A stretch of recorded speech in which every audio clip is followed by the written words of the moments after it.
Welcome to part 2 of this topic. If you're just joining us from part 1, please do enjoy.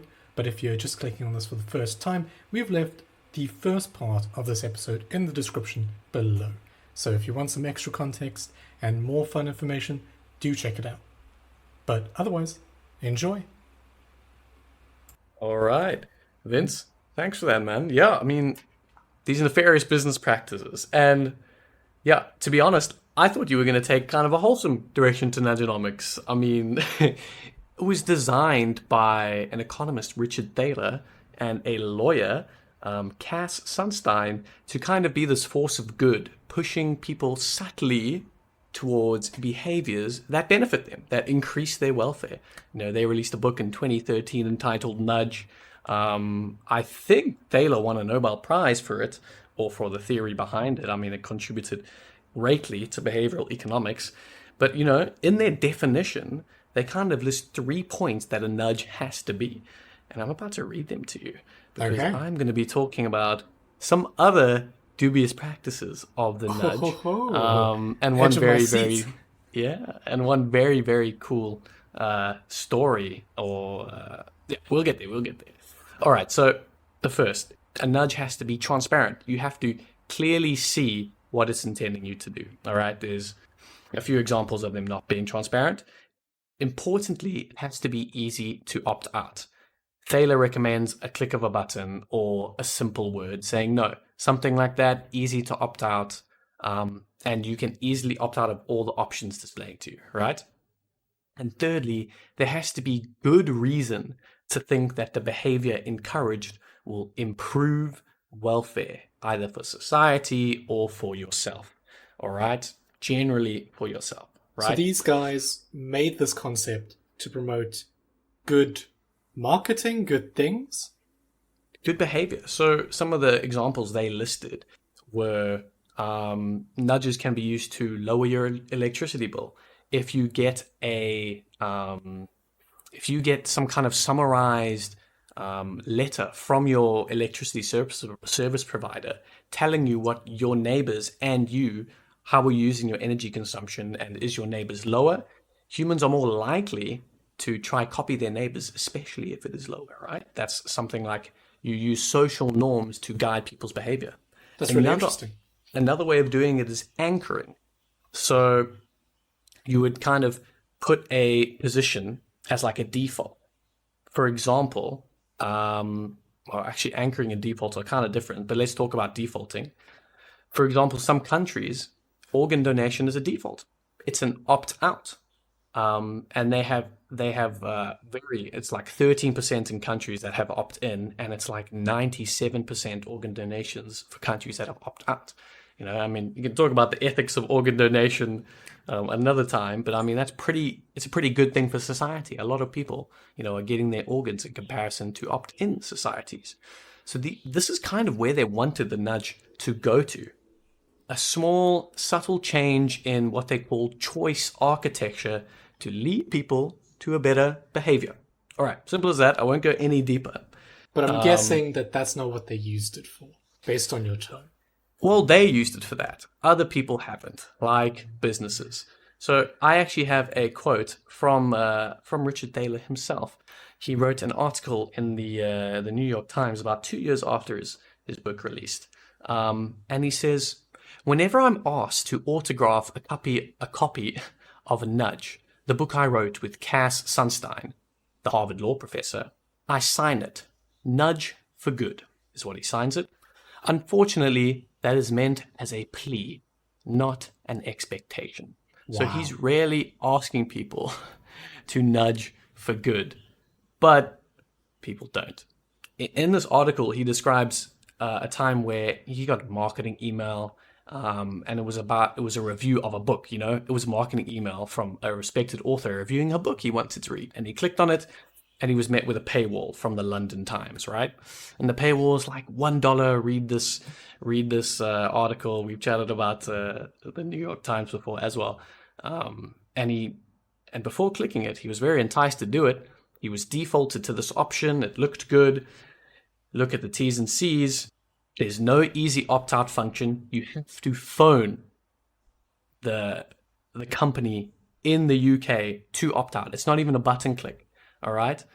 And after 3 weeks, it goes to like a $13 subscription a month.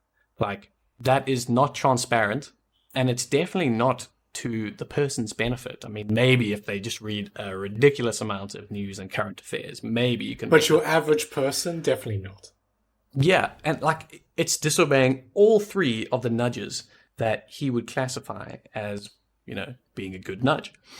But okay, that's Thaler, that's Cass. I'm going to take it to a different extreme. Vince, have you heard about quiet quitting? I have indeed. You've heard about quiet quitting, but have you heard about quiet cutting? Ooh, I have not. It's called quiet cutting, it's called quiet dismissal, and if you want to give it a fancy term, it's called constructive dismissal. Let me explain what it is, right? Basically, companies nowadays are using nudge theory, a little bit of behavioral economics every now and there, and maybe a little bit of bullying at times, which we'll get to make employees leave their company. Let me give you some examples. Goldman Sachs allegedly planned to slash 800 employees of their yearly bonus, simply as to get them to quietly nudge out of the business. Google, in I think it was 2022, right after the pandemic, when all this AI nonsense was coming up, and their CEO was saying, listen, we need to start, getting our asses back in gear. He launched a ranking system so that employees could be ranked in comparison to each other. And this was suspected to lead to about 10,000 employees leaving. So why would employees leave? Because of a ranking system? Because the mere fact that it existed and the mere fact that you could get a low ranking might lead you to get fired. And thus this like worker quandary existed where employees either, hedged their best that they wouldn't get fired or left because it looks better if you leave a company than you get fired from it, obviously. Yes. Such a unique ploy. Now, I'm not saying like those 12,000 Google layoffs back then were all attributed to this ranking system, but the atmosphere changed to such a degree that is just, incomparable to what they were doing before. You probably kill any work culture that you have by having a ranking system. Like, that sounds awful. Yeah. We had one Absolutely. for our high school. At the end of term, they would tell you how well you did compared to everyone else. And that day was like, I don't know. The atmosphere changes when you put like a number next to, your academic achievements or your work achievements. Absolutely. Absolutely. But why wouldn't they just fire them, Vince? Why wouldn't they just fire the employees if they're doing, as you think, badly at their job, unsatisfactory performance? Why aren't they firing them? My guess is that it's better for them to quit from the company's point of view because they don't have to pay severance if they quit. Bang on, but there's even more. Can you keep it going? Can you keep it going? They don't have to give a reason for firing them if they quit. Bam. Yes, exactly. It takes pressure of HR. Bam. Can you give me another one? No, I'm running out of road. I don't know. Okay. Don't have to cite reasons. Takes pressure off of AR. Severance is big. All right. And it leads to less lawsuits, which there's a lot of malpractice in terms of dismissals, especially in the United States, South Africa, every country in the world, right? So it's kind of like those 4 reasons. Now, obviously, there's the risk that they're not going to leave because you can't just fire someone. So what do they actually do to get these people to quit? Other than like the ranking system and slashing bonuses, sometimes they will just keep the person employed, completely change their requirements and responsibilities, give them meaningless work, leave them out of meetings, distance them from their colleagues, basically make their lives meaningless at work. And this is what I'm going to be jumping into, which is the coolest story. It's actually a very sad story. I'm just going to turn over the page of my notes. This meaningless job title is very prevalent in Japan. I've dubbed them the forerunners of quiet cutting. All right. Let's paint a picture. Japan. The culture around work is strict, it's serious, and you kind of want that from Japan, right? They're this economic powerhouse. Since World War II, they've instilled this feeling of a loyalty towards the company, its employees, and the employees feel the exact same way. Because this is kind of what took them out of this post-World War II depression they had into this economic powerhouse that they are today, right? And this has led to a very unique culture that I can't think of anywhere else in the world that has this kind of culture. Employers don't want to fire people, all right? Weirdly enough, they have one of the highest statistical measurements of harassment in the workplace. They've actually coined a phrase, a very famous Japanese psychologist apparently coined a phrase called para-hara, which means power harassment. There's also a few little coin phrases. There's sekuhara, which is sexual harassment.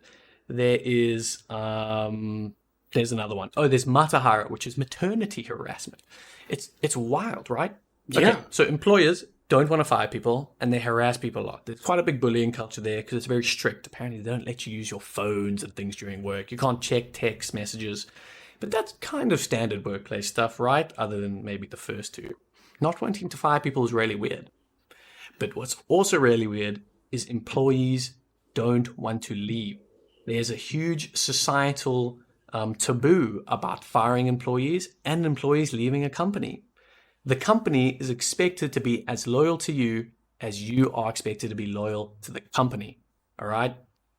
So there's such an interesting power dynamic in Japanese culture, right? From this post-World War II work ethic and probably among other things, right? And this has led...